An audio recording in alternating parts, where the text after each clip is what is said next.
Et c'est Marie Toussaint, la fameuse Marie Toussaint. Ben oui, Tanguy Pastureau l'a évoqué. Est-ce que vous imaginiez, vous, Laurent, voir Sandrine Rousseau, Yannick Jadot twerker? Eh ben, pourquoi pas? Jamais. Elle est peut-être plus amusante qu'on ne l'imagine. Et ben voilà, c'était pour le lancement, c'est ce qu'il expliquait, de la campagne européenne de Marie Toussaint, tête de liste Europe Écologie Les Verts.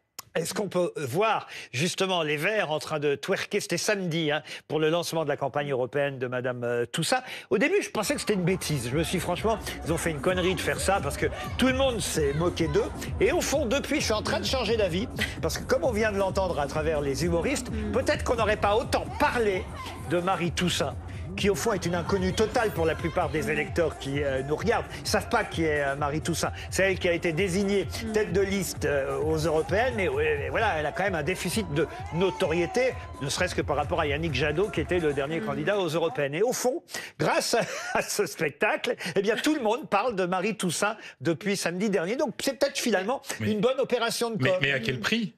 Mais sincèrement, moi je suis sidéré. C'est-à-dire que nous avons des écologistes, des femmes, des féministes qui nous disent que par exemple le concours Miss France est dégradant pour la femme, c'est stigmatisant. Et là, on voit une danse qui me paraît, mais c'est absolument immonde, c'est d'une vulgarité terrible. Je trouve que c'est une essentialisation du corps de la femme. Yannick Jadot, il s'y met aussi.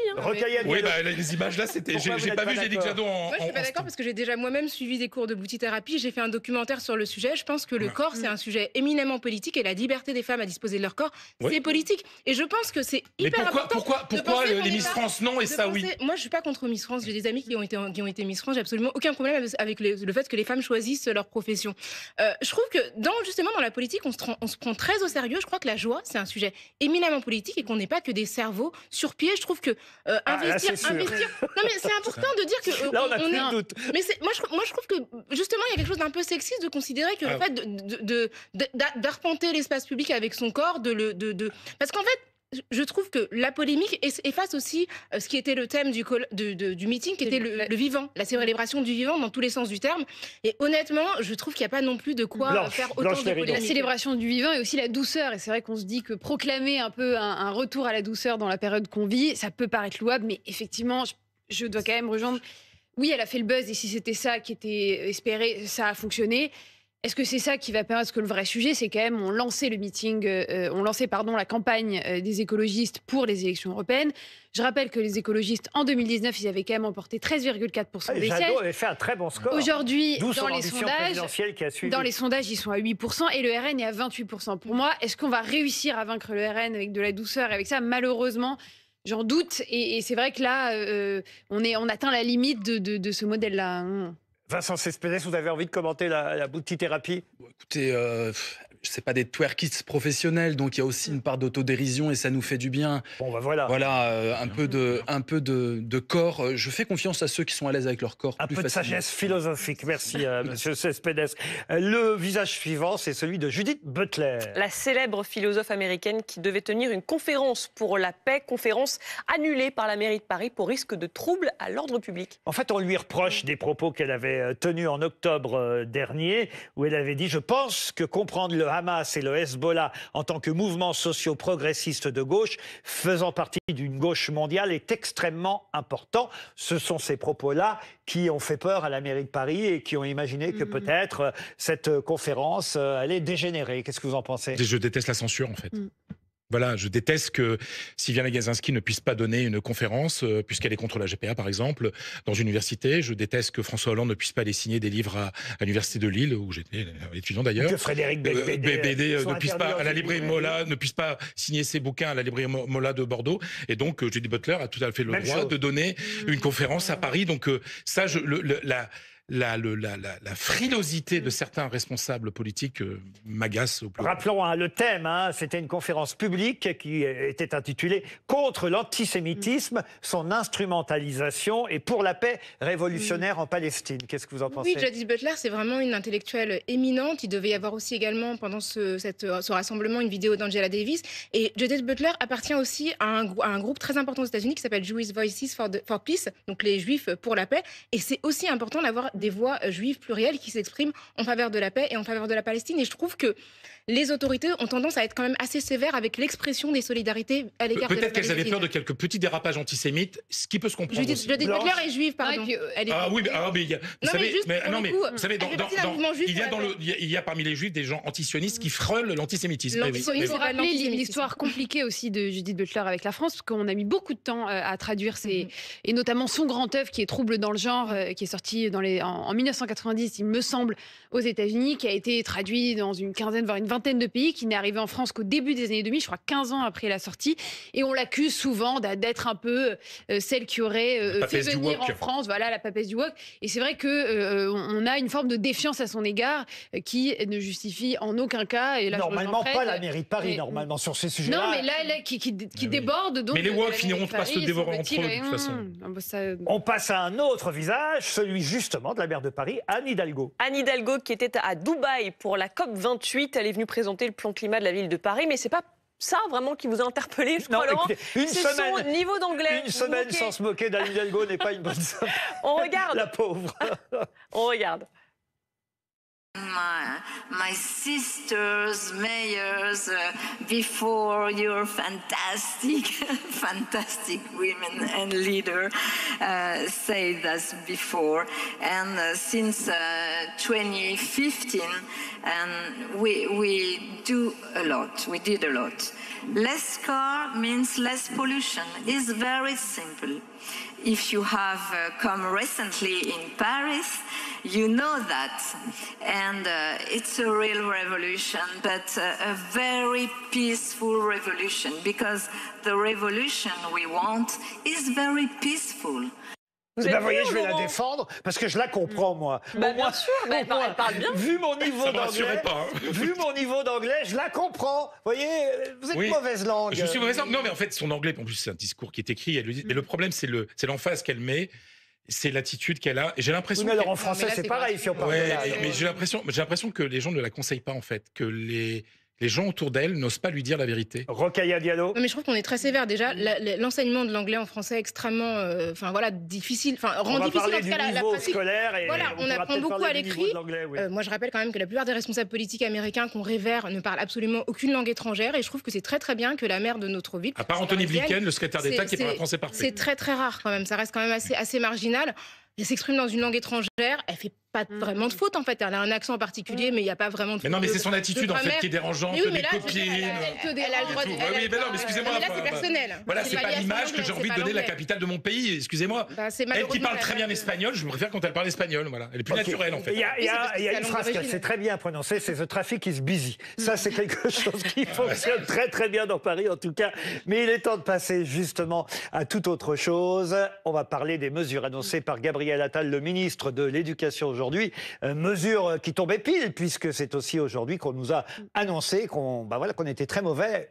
Non Mais seulement en mathématiques, mais dans d'autres matières. C'est la publication de l'enquête PISA de l'OCDE qui pointe en France une baisse historique du niveau des élèves de 15 ans en mathématiques, des résultats médiocres aussi en compréhension de l'écrit. Et donc, Gabriel Attal a détaillé un ensemble de mesures aujourd'hui. Alors, parmi elles, la refonte des programmes scolaires en primaire, la création de groupes de niveau au collège, le brevet indispensable pour entrer au lycée en 2025 et pour le redoublement, les profs auront le dernier mot. On l'écoute là-dessus, le ministre de l'Éducation. La question du redoublement devenu tabou mérite d'être clarifiée et d'être tranchée.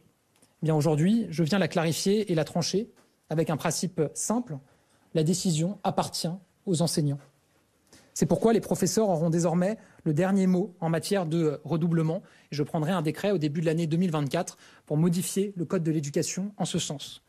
Jusqu'à aujourd'hui, tous les élèves d'une même classe restaient dans le même groupe pour toutes les matières, avec le même professeur, les mêmes exercices, le même nombre d'élèves, peu importe qu'ils soient en grande difficulté en français ou en mathématiques.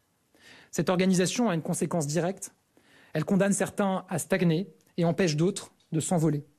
Autant dire une sorte de perdant-perdant. C'est à cette situation de perdant-perdant que je souhaite mettre fin avec des groupes de niveau au collège, en français et en mathématiques. Vincent Cespedes, vous avez entendu le ministre de l'Éducation, une première réaction? Catastrophique. Catastrophique. Le redoublement, rappelons-nous un peu quand on était élève, c'est la peur au ventre, c'est le stress. Ceux qui redoublent ne sont pas les plus immatures. C'est peut-être d'ailleurs les plus matures de la classe qui vont redoubler. Le redoublement, c'est une école punitive. C'est une école... je pense qu'il y a peu de profs qui disent bravo au redoublement. Des études ont montré vraiment que c'est pas du tout une solution. Par contre, c'est sûr que ça fait peur. Et puis regardez comment il se présente, on dirait une sorte de petit Sarkozy. Je suis venu régler le problème, c'est un tabou, moi je suis décomplexé, j'arrive. Mais c'est catastrophique. On dirait un homme omniscient, omnipotent, qui nous ramène des mesures qui nous plongent en arrière.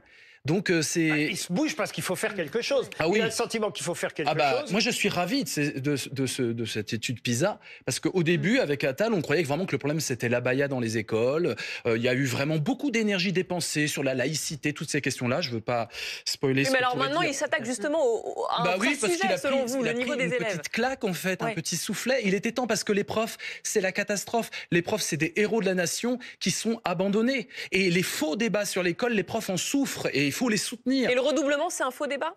Évidemment que c'est les fausses mesures. On va parler de la blouse encore. On est dans les années 50. Les élèves, le problème de l'école, ce n'est pas ça. Le problème de l'école, c'est exactement ce qu'on est en train de vivre avec Gabriel Attal. Quelque chose de vertical qui ne part pas de la base pour trouver des solutions. Ça s'applique partout d'ailleurs, ce que je viens de dire. La démocratie, c'est aussi aller voir les acteurs, les parents, les professeurs. Pourquoi ce serait simplement Gabriel Attal qui viendrait proposer des solutions? Parce qu'il est ministre. Et parce que c'est son métier, parce qu'il est ministre. Son métier, c'est l'éducation nationale, c'est son métier. Mais laissez-moi. Excusez-moi, je te passe la parole, mais c'est magnifique de vous avoir, Monsieur Cespedes, parce que en 30 secondes, vous avez résumé tout le problème de l'éducation nationale en 30 ans. L'idéologie mortifère qui est la vôtre. Vous n'avez une vision uniquement politique et idéologique de l'école. Vous avez un ministre qui n'est pas en train de dégraisser le mammouth, il fait pire. C'est beaucoup mieux. Il secoue le mammouth. Et vous faites partie du mammouth. Ce que vous et vous ne voulez pas bousculer le mammouth. Ce que vous venez de dire. Dire simplement, mais je sais pas, c'est le bon sens. Moi, j'ai redoublé. Ça m'a fait du bien. J'ai fait de belles études universitaires, sûrement parce que je vais redoubler ma 3e. Je l'ai évoqué la semaine dernière. Oui, il y a plein de cas. Oui, le doublement est nécessaire. Et le fait de dire simplement, il y a des gamins qui sont en retard, qui n'ont pas le même niveau que d'autres en classe. Donc on va faire 2 niveaux pour que l'enseignement soit adapté au niveau de l'élève. C'est-à-dire le pur bon sens. Ah non, pour vous c'est dégoûtant, c'est la discrimination. Voilà, c'est magnifique de vous avoir. On prend Jean-Paul Brigelli qui est en duplex. D'abord, ce que je dis vient d'études sociologiques. C'est pas mon petit. Je parle pas de ma scolarité personnelle. C'est le drame, oui. Ensuite, c'est le drame, bien sûr.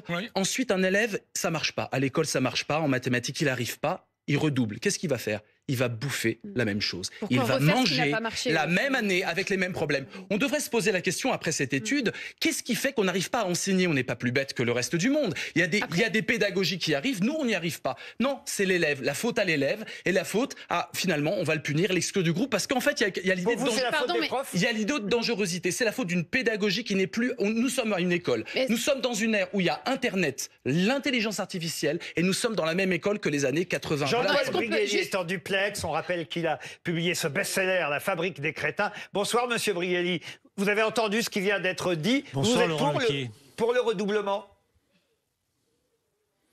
Alors, il a fallu vraiment que j'attende ce soir pour être sur un point d'accord avec Vincent Cespedes, qui par ailleurs est le degré 0 de la pédagogie. Mais non, le redoublement ne sert absolument à rien. Il faut déjà penser autre chose, plutôt que de penser en termes de classe que l'on redouble. Il faudrait penser en termes de matière, travailler sur des certifications par matière, comme on le fait en fac, par exemple pour les langues. Vous savez, niveau A, B, etc. De façon à rendre immédiatement lisibles les qualités et les difficultés des élèves. Alors un point quand même, si vous voulez parler déjà de PISA, il n'y a aucune surprise. La surprise aurait été que la France progresse. Si vous voulez, quand on veut récolter des patates, il faut d'abord planter les patates.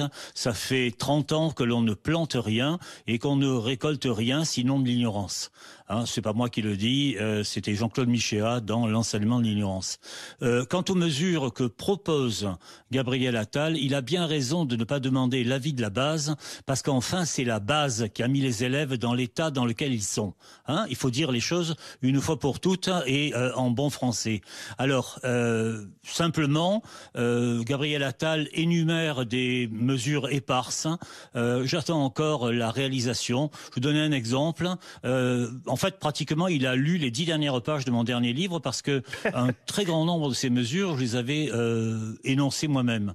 Mais la fabrication de groupes de niveau dans des classes différentes avec un nombre d'élèves proportionnel aux difficultés, oui, bien sûr, sauf que cela suppose en fait de doubler le nombre d'enseignants, pratiquement, de doubler également le nombre de salles de classe. Manifestement, le ministre n'est jamais allé dans un collège standard et ne s'est jamais aperçu qu'on était comme dans les prisons, vous savez, à 120% d'occupation. Donc, il y a beaucoup de choses à faire dans l'école, mais il faut les faire en fonction d'une idée directrice. Cette idée directrice doit être d'amener chaque élève au plus haut de ses capacités, pas d'essayer de colmater des brèches qui sont devenues des gouffres grâce aux amis de M. Cespedes. Jean-Paul Bréguely, vous avez le droit de répondre. Évidemment, Vincent Cespedes, Jean-Paul Bréguely vous a attaqué. On n'a rien compris à ce qu'il a dit, donc pédagogiquement, on peut au revoir. Mais grosso modo, voilà le problème en France. Nous sommes face au problème en France. Nous sommes dans un débat qui est un débat sérieux. On parle d'élèves, on ne parle pas de crétins, on parle de nos élèves, on parle de l'avenir de la France, on parle des futurs citoyens. Et on est là à s'envoyer des postillons, enfin pas moi, mais je reçois des attaques personnelles ad hominem. C'est catastrophique. C'est très sérieux l'éducation. L'éducation, c'est à la fois l'héritage du passé, mais ça ne doit pas être une encre dans le passé, ça doit être un pont vers l'avenir. Et ce pont vers l'avenir, il nécessite plus de moyens, les professeurs le disent, il nécessite d'écouter les familles. Vous savez, l'école aujourd'hui, c'est quoi? L'éducation d'un citoyen, c'est quoi? C'est l'école, bien sûr. Ce sont les réseaux sociaux avec Internet. Et puis, ce sont bien sûr ce qui se passe dans les familles.